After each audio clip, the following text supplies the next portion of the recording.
Mononucleosis, the kissing disease.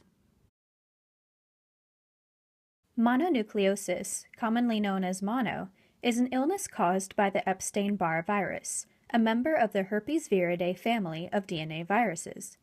It's also commonly referred to as the kissing disease because one of the ways you can catch this virus is by sharing saliva. Mononucleosis is one of the most commonly found viruses throughout the world. It affects almost everyone at some point. In fact, over 90% of adults have developed immunity to it. This means that they've already been exposed to the virus and that their bodies have developed antibodies and immune cells to fight it off. In developing countries, most people are exposed to the virus as children, when the illness produces only mild flu-like symptoms. In developed countries, people generally catch the virus in their adolescent years, when the symptoms are more noticeable and severe. The symptoms you will likely experience are a fever that lasts 10 to 14 days, a sore throat, known as acute pharyngitis in medical terminology. This lasts for over 3 to 5 days. It is mainly caused by swollen pussy tonsils, a telltale sign of mononucleosis infection.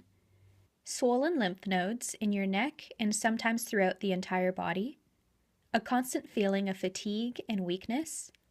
Headaches, abdominal pains, nausea, and vomiting can also occur.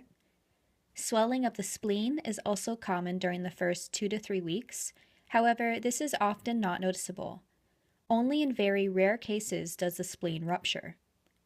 The liver can also swell, but this is not very common. These symptoms usually last for 2 to 3 weeks. However, it can take up to a month or even more before you feel 100%. Adults can also become ill with mononucleosis. However, the symptoms they experience are a little different. Adults primarily have a long-lasting fever, chronic feelings of fatigue and weakness, and body pains. They are also more likely to experience swelling of the liver and other serious complications. Your doctor can tell if you are infected with the Epstein-Barr virus based on your symptoms and a physical examination. However, there are also diagnostic laboratory tests, such as blood tests and throat swabs, that can be done to make sure you have the virus instead of a bacterial infection, like strep throat or tonsillitis, which produce similar symptoms.